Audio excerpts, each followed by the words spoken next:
Hi all. ഇപ്പോൾ ഞാൻ നോക്കാൻ പോകുന്നത് നമ്മുടെ ലൈഫിലെ ചില പാറ്റേൺസ് ഇങ്ങനെ പതിവായിട്ട് റിപ്പീറ്റ് ചെയ്തുകൊണ്ടേയിരിക്കും. ഒരേ കാര്യങ്ങൾ ചിലപ്പോൾ നന്നായിട്ട് സ്മൂത്ത് ഗോയിങ് ആയിരിക്കാം കാര്യങ്ങൾ. അപ്പോൾ നമ്മൾ മനസ്സിലൊന്ന് സമാധാനത്തോടെ ഇരിക്കും, സന്തോഷിക്കും. പെട്ടെന്നായിരിക്കാം നമുക്ക് ബുദ്ധിമുട്ടുള്ള എന്തെങ്കിലും ഒരു പ്രശ്നം വരുന്നത്. നമ്മൾ അതിനെ സോൾവ് ചെയ്തിട്ട് വീണ്ടും നമ്മൾ ഒരു എനർജറ്റിക് ആയിട്ട് മുന്നോട്ട് പോകുമ്പോൾ വീണ്ടും പഴയ പോലെ പാറ്റേൺസ് ആവർത്തിക്കുന്നു. ഇങ്ങനെ ഇത് തന്നെ, അതായത് നന്മയും തിന്മയും, നല്ലതും അല്ലെങ്കിൽ നമുക്ക് അസുഖകരമായ കാര്യങ്ങളും ഇങ്ങനെ മാറി മാറി വരുമ്പോൾ നമ്മൾ ചിന്തിക്കാറുണ്ട്, എന്തുകൊണ്ട് ഇങ്ങനെ സംഭവിക്കുന്നു, ഒരേ പാറ്റേൺ തന്നെ റിപ്പീറ്റ് ആയിക്കൊണ്ടിരിക്കുന്നു. അങ്ങനെ നോക്കിയപ്പോൾ ഒരു 3 കാർഡ് സ്പ്രെഡാണ് എടുത്തിരിക്കുന്നത്. അതിൽ നമുക്ക് ആദ്യം കിട്ടുന്നത് 9 ഓഫ് വാൻസ് എന്ന കാർഡാണ്. അടുത്ത് ദ ഫുൾ കാർഡ് ലഭിച്ചിട്ടുണ്ട്, എസ് ഓഫ് വാൻസ്. ഈ 3 കാർഡാണ് നമ്മുടെ ഈ ചോദ്യത്തിന്, അതായത് എന്തുകൊണ്ട് ലൈഫിൽ ഒരേപോലെ പാറ്റേൺസ് ആവർത്തിച്ചു കൊണ്ടിരിക്കുന്നു എന്ന ചോദ്യത്തിന് 3 card, 9 of wands, the fool card, ace of wands. ഇത് സൂചിപ്പിക്കുന്നത് വാൻസ് എന്ന് പറയുന്ന കാർഡ് എപ്പോഴും ഒരു പുതിയ എനർജി, പുതിയ തുടക്കം, നമുക്കൊരു ഫയർ എന്നൊക്കെ പറയില്ലേ, ഫയർ എനർജി തന്നെയാണ് വാൺ കാർഡ് സൂചിപ്പിക്കുന്നത്.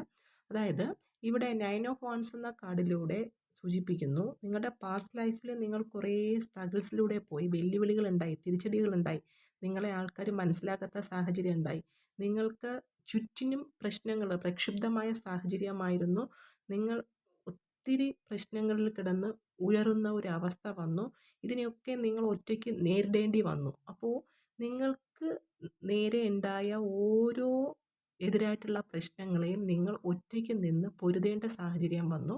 അങ്ങനെ സ്വയം നിങ്ങൾ പൊരുതി ഇപ്പോൾ നിങ്ങൾക്ക് ഒരു കരുത്ത് ആർജിച്ചിട്ടുണ്ട്. പക്ഷെ ജാഗ്രതയോടുകൂടി ഇരിക്കണം, ശ്രദ്ധയോടുകൂടി ഇരിക്കണം. നിങ്ങൾക്ക് ആദ്യമൊക്കെ നിങ്ങൾ ഇതിൽ കിടന്ന് വിഷമിച്ചിട്ടുണ്ട്, എങ്ങനെ എന്ത് സാഹചര്യത്തിനെ എങ്ങനെ മറികടക്കുമെന്ന ചിന്തയിലൂടെ പോയിട്ടുണ്ട്. സാഹചര്യം കൊണ്ട് നിങ്ങളുടെ ഈ നിങ്ങൾക്ക് അനുയോജ്യമല്ലാത്ത, നിങ്ങൾക്ക് അനുഭവിക്കേണ്ടി വന്ന ഈ വിഷമകരമായ സാഹചര്യങ്ങളിലൂടെ സ്വയം നിങ്ങൾ പൊരുതി, അല്ലെങ്കിൽ അതിനെയൊക്കെ ഓവർകം ചെയ്യാനുള്ള ഒരു കരുത്ത് നിങ്ങൾ ആർജിച്ചിട്ടുണ്ട്. അപ്പോൾ ഇത്രയും പാസ്റ്റ് ലൈഫിലുണ്ടായ ഈ ബിറ്ററായിട്ടുള്ള അനുഭവങ്ങൾ, അല്ലെങ്കിൽ വിഷമകരമായ സാഹചര്യങ്ങൾ നിങ്ങളെ മോൾഡ് ചെയ്ത് പാകപ്പെടുത്തി എടുത്തു. അപ്പോൾ ഈ ഇങ്ങനെയൊക്കെ പ്രശ്നങ്ങൾ ഉണ്ടാകും, ഇതിന് ഇങ്ങനെ പരിഹാരം കാണണം, അല്ലെങ്കിൽ ഞാൻ തന്നെയാണ് ശ്രമിക്കേണ്ടത്, എനിക്ക് വേണ്ടി സംസാരിക്കാനോ എനിക്ക് വേണ്ടി പൊരുതാനോ വേറെ ആരുമില്ല, ഇങ്ങനെയൊക്കെ നിങ്ങൾ ചിന്തിച്ചിട്ട് ഈ പഴയ അനുഭവങ്ങൾ നിങ്ങൾക്ക് ഒരു തോട്ട് തന്നിട്ടുണ്ട്, ശ്രദ്ധിച്ചിരിക്കണം, അല്ലെങ്കിൽ ഇങ്ങനെയൊക്കെ ഇൻസിഡൻസ് ഉണ്ടാവും, ഇതിനെയൊക്കെ ഞാൻ നിയന്ത്രിക്കണം എന്ന ഒരു ശ്രദ്ധയോടുകൂടി മുന്നോട്ട് പോകുന്നു എന്ന കാർഡാണ് സൂചിപ്പിക്കുന്നത്. പാസ്റ്റിലുണ്ടായ അനുഭവങ്ങൾ നിങ്ങളെ ഒരു തരത്തിൽ പാകപ്പെടുത്തി എന്ന് സൂചിപ്പിക്കുന്നു. അടുത്ത് ഫുൾ കാർഡ്, ശരിക്കും ഒരു മേജർ അർക്കാന കാർഡിലെ ആദ്യത്തെ കാർഡാണ് ഫുൾ കാർഡ്. ഇത് ഒരാളുടെ ജീവിതത്തിൻ്റെ ജേണി അയാൾ നല്ല രീതിയിൽ മുന്നോട്ട് കൊണ്ടുപോകുന്നു. തന്നിലുള്ള വിശ്വാസത്തിനേക്കാൾ ഉപരി അയാൾക്കുള്ള വിശ്വാസം എന്ന് പറയുന്നത് ഈ പ്രപഞ്ചത്തെ, യൂണിവേഴ്സിന് തന്നെ സറണ്ടർ ചെയ്തുകൊണ്ട് യൂണിവേഴ്സിൻ്റെ ഒരു പിൻബലത്തോടു കൂടി, അല്ലെങ്കിൽ യൂണിവേഴ്സ് എനിക്കൊപ്പം ഉണ്ട് എന്ന ഒറ്റ വിശ്വാസത്തിൽ മുന്നോട്ട് പോയിക്കൊണ്ടിരിക്കുന്നു. യാതൊന്നിനെക്കുറിച്ചും അയാൾ വിഷമിക്കുന്നില്ല.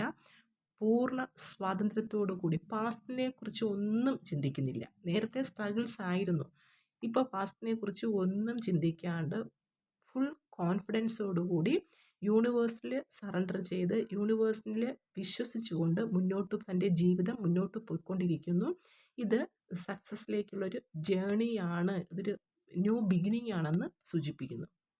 അതുപോലെ എസ് ഓഫ് വാൻസ്, ഞാൻ ആദ്യമേ പറഞ്ഞതുപോലെ തന്നെ വാൻസ് കാർഡുകളൊക്കെ നമ്മളിലുള്ള ഒരു ക്രിയേറ്റിവിറ്റി, ഒരു കഴിവ്, അല്ലെങ്കിൽ നമ്മുടെ ഒരു കഴിവിനെ മോൾഡ് ചെയ്ത് അതിനെ നമ്മൾ കൂടുതൽ പാകപ്പെടുത്തി നല്ല രീതിയിൽ മുന്നോട്ട് ജീവിക്കാൻ വേണ്ടി അവനെ നമ്മൾ നമ്മുടേതായ രീതിയിൽ വളർത്തിക്കൊണ്ടുവരുന്നു.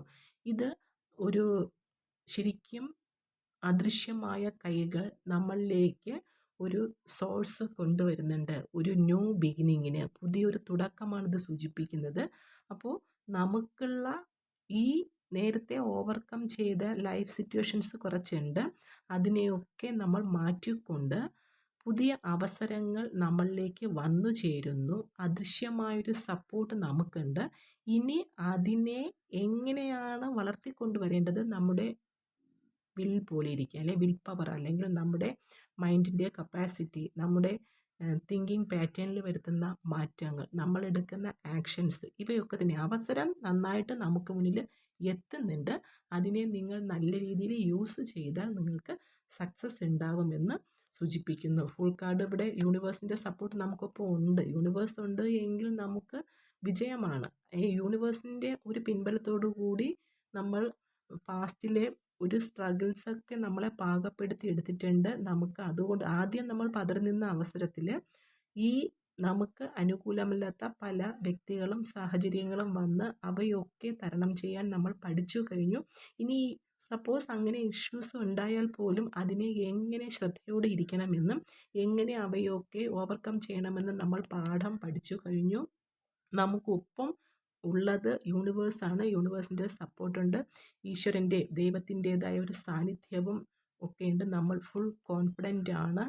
നമുക്ക് ലൈഫ് മുന്നോട്ട് പോകുന്നു, അല്ലെങ്കിൽ ഉയർച്ചയിലേക്കാണ് പോകുന്നത്. പാസ്റ്റിനെ കുറിച്ച് ഒന്നും ഓവർ തോട്ട് അല്ലെങ്കിൽ ഓവർ തിങ്കിങ് വരുന്നില്ല. അതിനെയൊക്കെ മറന്നിട്ട് പുതിയതായിട്ട് കിട്ടുന്ന അവസരങ്ങളെ എങ്ങനെ നമ്മുടെ കഴിവുപയോഗിച്ച് വിനിയോഗിച്ച് സക്സസ്സിലേക്ക് എത്താമെന്ന് നമ്മൾ പഠിക്കുന്നു, അല്ലെങ്കിൽ ആ രീതിയിൽ മുന്നോട്ട് പോകുന്നു. അപ്പോൾ നേരത്തെ ഞാൻ പറഞ്ഞതുപോലെ ഒരേ തരത്തിലുള്ള സ്ട്രഗിൾസ് പാറ്റേൺ പോലെ നമ്മുടെ ലൈഫിൽ ആവർത്തിക്കുന്നുണ്ട് എങ്കിൽ അതൊക്കെ തന്നെയും നമ്മളെ ഒന്ന് പാകപ്പെടുത്തുന്നു. ലൈഫിനെ നേരിടാൻ വേണ്ടിയിട്ട് നമ്മളെ പഠിപ്പിക്കുന്ന ലെസൺസ് ആയിട്ട് കണ്ടാൽ മതി.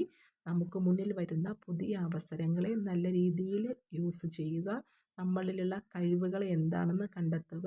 അതിനെ കോൺഫിഡൻസോടു കൂടി വളർത്തിക്കൊണ്ടുവരിക. സക്സസ്സിലേക്ക് പോവുക. നിങ്ങൾക്ക് സക്സസ് ഉണ്ടാവും എന്ന ഒരു സൂചന തന്നെയാണ് ഈ കാർഡ് സൂചിപ്പിക്കുന്നത്. അപ്പോൾ ഇതുവരെ കഴിഞ്ഞ കാര്യങ്ങളെ ഓർത്ത് നിങ്ങൾ ഇനി വിഷമിക്കാനോ അല്ലെങ്കിൽ അതിൽ നമ്മൾ അവിടെ നിൽക്കാണ്ട് പുതിയൊരു തുടക്കം നമ്മളിലേക്ക് വന്നു ചേരുന്നുണ്ട്. അതിനെ നന്നായിട്ട് യൂസ് ചെയ്യുക.